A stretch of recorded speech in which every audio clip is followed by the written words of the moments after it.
Amigos, amigas, continuando con esta segunda parte donde les estoy mostrando el tubo histórico que estuvo en el anfiteatro, hoy en día anfiteatro Simón Bolívar, que pertenece al Colegio de San Ildefonso, el anfiteatro de la Escuela Nacional Preparatoria, creada e iniciada con su primer director, Gabino Barreda, en 1887. Bueno, pues les decía, lo hice sonar y suena, hagan de cuenta, tiene un sonido muy característico, muy especial, como si fuera un caracol prehispánico, un caracol de aquellos que usaron nuestros antepasados para agradecer a los dioses. Y por última vez lo hago sonar.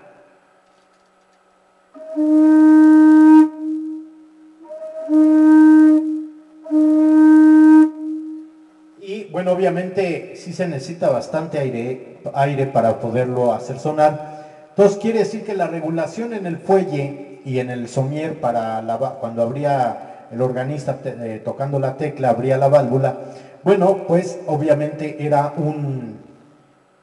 debe de tener para llenarlo una presión bastante fuerte, sin reventar los fuellecillos, sin reventar todas las partes interiores. Entonces se calculaba la presión del fuelle por medio de un aparato muy, pues ustedes pueden decir muy arcaico para lo que hay hoy en día, pero lo llegué a ver a este aparato a varios maestros organeros que precisamente se llenaba una manguera, la mitad de la manguera de agua, y se le inyectaba la presión por un lado, tenía ciertos disipadores y un punto rojo. Entonces en lo que viajaba el viento e impulsaba el agua, una remembranza del hidraulus, bueno, pues ahí se medía la presión que debiera tener el somier. El somier es donde está el secreto y donde están los panderetes, o sea, toda esa tabla llena de orificios, pues es donde están precisamente los tubos que conectan directamente al secreto.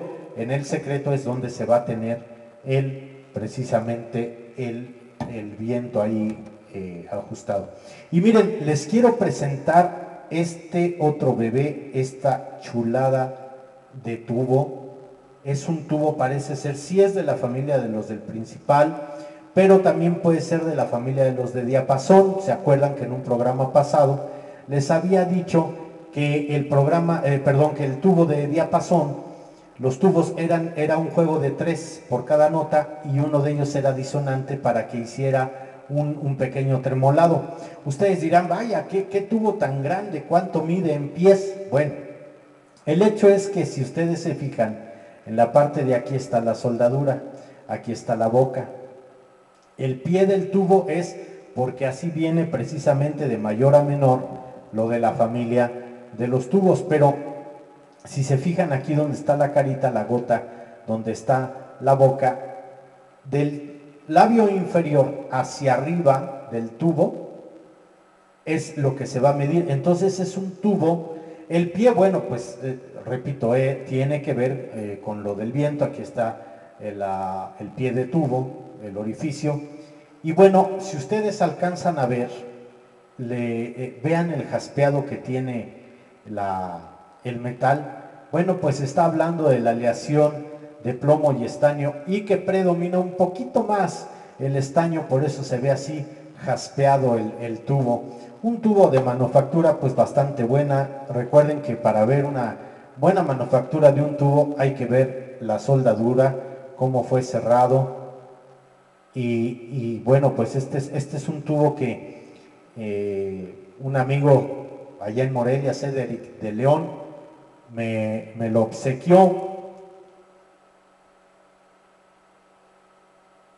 Parece ser que tiene aquí un grabado. Déjenme ver,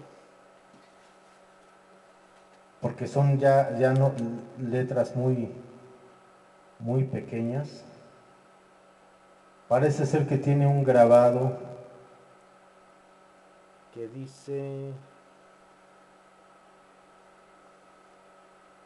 igual, es de la misma manufactura que el tubo este del salón o, o dice,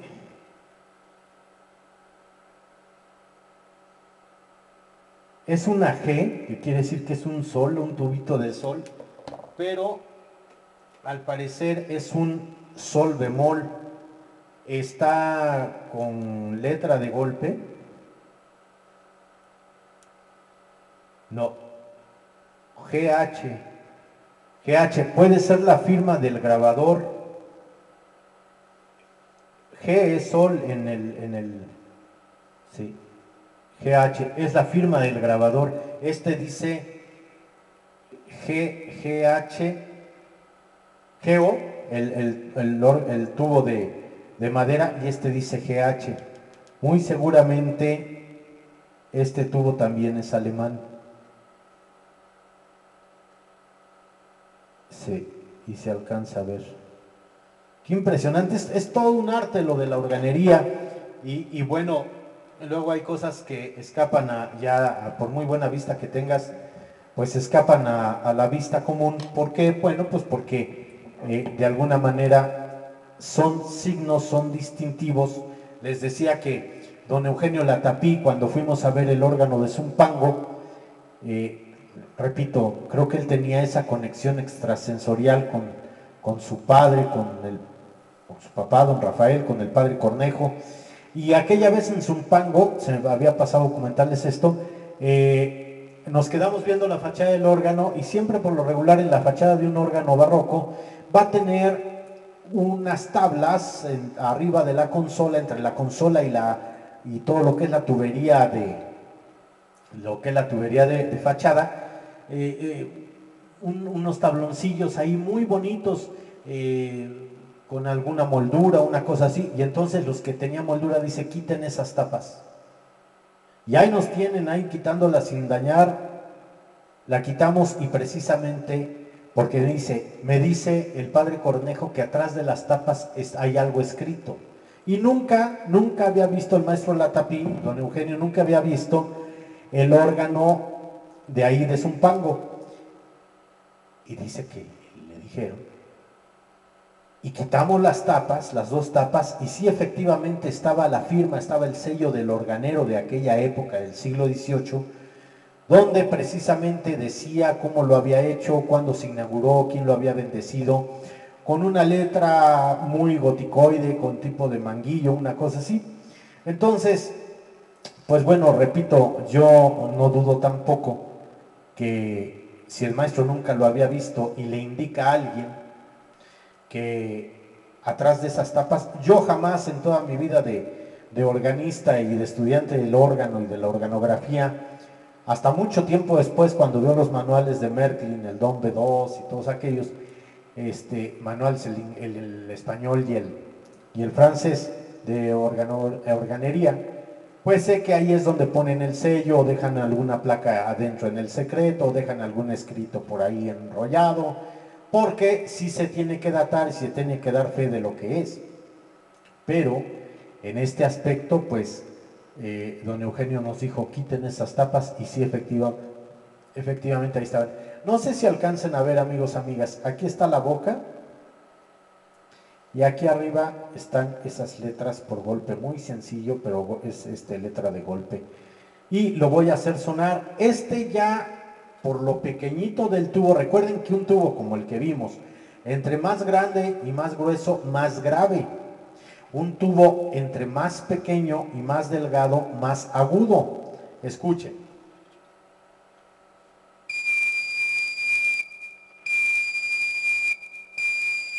O sea que estamos hablando que es una nota aguda en el teclado de 5 octavas. Bueno, pues ya sería el índice 6, ya de los agudos. Puede ser un do. Bueno, habría que verlo ya con un instrumento de tecla para. Pero vean qué maravilloso. Yo les llamo bebés a estos tubitos tan pequeños porque prácticamente de aquí a acá es de donde se está midiendo. Y es también un tubo histórico, también es siglo XIX. Ya hoy en día es muy raro que los marquen o les ponen una marca ultravioleta o fosforescente, pero ennegrecida, pues que no se ve más que con luz negra, con las marcas que Flentrop fue la fábrica alemana que primero empezó y restauraban, que comenzó primero a marcar los tubos que les llegaban a reparación, a restauración, como marcaron en los 70 los tubos del órgano mexicano de la Catedral de México, porque acuérdense que uno es viendo la catedral de frente, el del lado izquierdo es el órgano mexicano y el otro es el órgano español, que tiene la chamada, o sea, la tubería horizontal. Las trompetas de batalla las tiene más pronunciadas el español que el mexicano. Así lo podemos distinguir. Ya si nos vemos más ortodoxos, se dice uno del lado de la epístola y el otro del lado del evangelio, o viceversa. En fin, dependiendo como veas. Pues amigos, amigas, en esta segunda parte, pues han tenido la oportunidad de ver y de escuchar el sonido que hace ya muchos años acalló este tubo, y que ya también hace algunos años este tubo, no sé si perteneció al órgano monumental de Morelia, que también lo hizo José Nazarre, el organero del artífice de los órganos de Catedral de México, también es por ahí del siglo XVIII, no lo sé, pero ahí abajo en el órgano, aquella visita, Cédric de León, gran amigo, si es que todavía vive, le mando saludos, con él transmití muchas veces en Radio Nicolaita, la radio de la Universidad de San Nicolás, allá en Morelia. Teníamos un programa de radio de 6 a 8 que se llamaba El Órgano, el programa se llamaba el Órgano de la Catedral de Morelia, respecto y con motivo precisamente a la temporada de conciertos que se daba en mayo, abril y mayo. Despuésito de Semana Santa se abría la temporada de conciertos del Monumental de Morelia y se hacía 2 horas de ese programa, donde tuve el gusto de participar, tener mi primer contacto con la radio, que es hermosísima. Ojalá hubiera un programa aquí como los hubo de historia o de música, hablando de todo esto, pero bueno, pues ahora con YouTube, con estas plataformas, tenemos esta posibilidad, aunque el radio siempre es otra cosa, tienes que hablar y narrar para que la gente se imagine lo que tienes en las manos o lo que estás haciendo. Pues han escuchado estos dos tubos tan hermosos, uno de metal, otro de madera, pero los dos iban o van dentro de, este no puede ser de fachada por su pequeñez, este va dentro de la caja del órgano, este también puede ser de una fachada si fuera un órgano más pequeño, pero a los que son de fachada, por lo regular, aquí atrás, en esta parte, se les pone una argolla y un seguro para que si lo quieren jalar, solamente con cierta maña pueda salir, porque ciertamente así como hay robo de arte sacro, también hay robo de tubos. Hay veces que se llevan toda la familia, lo que son más de las 12 notas cromáticas, para armar su mini organito, su portativo. Hay de todo. Entonces, y aquí en México, desgraciadamente, en Oaxaca se han restaurado, se han recibido, hay una asociación que se encarga de esa restauración, del rescate de los órganos, pero hay otros lugares donde los vendieron por fierro viejo, me consta, en la Catedral de Ciudad Victoria de Nuestra Señora, fue coronada por el Papa en la segunda visita, fue coronada. La Basílica de Nuestra Señora del Refugio, ahí cuando yo llego a la inauguración de un órgano Johannes, un órgano holandés que se trajo desde allá, de 3 manuales, y se inaugura, fui invitado, y de alguna manera querían que me quedara yo ahí de organista, pero bueno, pues no, había otras cosas. A los 15 días regresé a tocar la boda de la que iba a ser la sobrina del gobernador en ese entonces del estado de Tamaulipas. Muy bonito, toqué todo aquello. Al día siguiente con el padre Sánchez, que tenía una visión muy grande, y después lo pasaron a la catedral. En la catedral no había un órgano de esas dimensiones, un calorón terrible, a la sombra teníamos 40, 42 grados a la sombra, ahí en Ciudad Victoria. Después iba a regresar a dar un curso de órgano, a los que querían aprender órgano ahí, que había varios pupilos, pero es en esa época cuando vienen unas lluvias muy fuertes que prácticamente Ciudad Victoria se inunda y no tiene la fuga el agua y se vuelve, pues caen precisamente hay dengue, se pudre el agua y ya no había las garantías para regresar y a la fecha ya no volví. Ya no supe si el padre Rodrigo Sánchez era al que habían cambiado a la catedral y el que había comprado el órgano de la Basílica de Nuestra Señora del Refugio en Ciudad Victoria, Tamaulipas, pues compró algún otro órgano digital. Pero cuando yo llego y pregunto si ahí, por el espacio que yo veo en el coro, dije aquí hubo un órgano tubular, pregunté si había y las gentes de por ahí me dijeron, la secretaria, la gente piadosa que nunca sale de la iglesia, me decían, pues sí, bajaron del coro unos tubos aplastados como de plomo y los vendieron por fierro viejo y la madera también para hacer espacio para el nuevo órgano. Entonces, cuando fui catedrático de la Universidad Intercontinental de la UIC, en la Facultad de Teología, donde en el Seminario Mayor de los MG, de los Misioneros de Guadalupe, precisamente yo daba la clase, el seminario que se llamaba El arte y la música en la liturgia, y se lo daba ya a los de séptimo año, ya tenía diáconos, ya estaban a punto de recibirse otros ya sacerdotes, o recibían el diaconado, y precisamente para que no salieran tan mal, que aprendieran a entonar, que aprendieran a cantar. Yo les decía, ¿cómo vas a cantar tu cantamisa? ¿Es tu rezamisa o tu cantamisa? En fin, hoy en día hablar de esto hay muy pocos, si no es que vienen de familia culta, sacerdotes que pues que realmente no conocen, no saben y tampoco están abiertos a que alguien, un simple mortal, les haga ciertas observaciones. Y hay una cosa errónea. Hay muchos teólogos laicos, o sea, gente que estudió el estudio de Dios, la teología, y se dedican a dar clases o lo estudiaron porque lo quisieron estudiar, pero no son ni religiosos, ni curas, ni hermanos, ni legos, ni nada. Y la gente piensa que lo que tú dices, como cualquier civil mortal que has estudiado música sacra, que has estudiado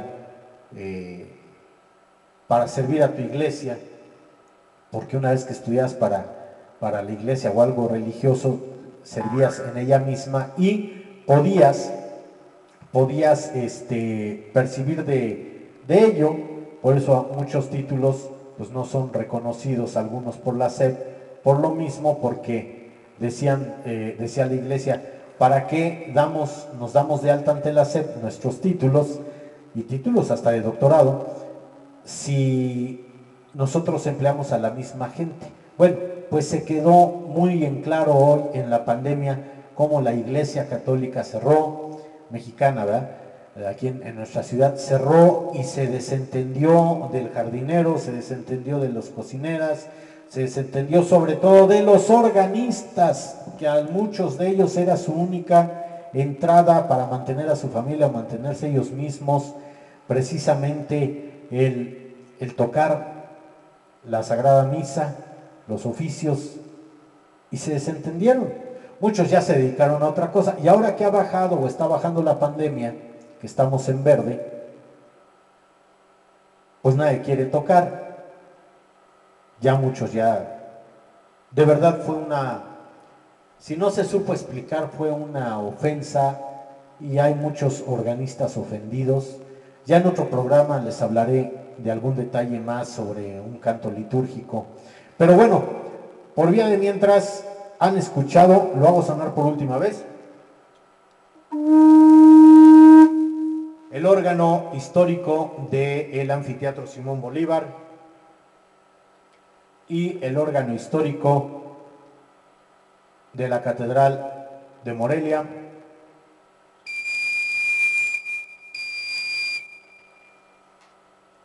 Ahí está. Pues esperemos que, ojalá esto en algún momento resurja, ojalá en un momento renazca, y por sus likes, por su suscripción, aunque esto va muy lento porque es es un programa muy especializado. Bueno, pues ojalá en algún momento haya eco, y esto es para la historia del órgano, pasado, presente, futuro, su organografía, su estudio, para los estudiosos del mismo y para los nobles organistas o quien quiere ser organista, o hoy en día, como ya no hay órganos, pues hasta tecladista sacro, pero hagan su trabajo lo más digno posible. Amigos, amigas, por el favor de su atención, muchísimas gracias en esta segunda parte de este tubo histórico. Su amigo Ricardo Trillanes se despide. Nos vemos hasta la próxima.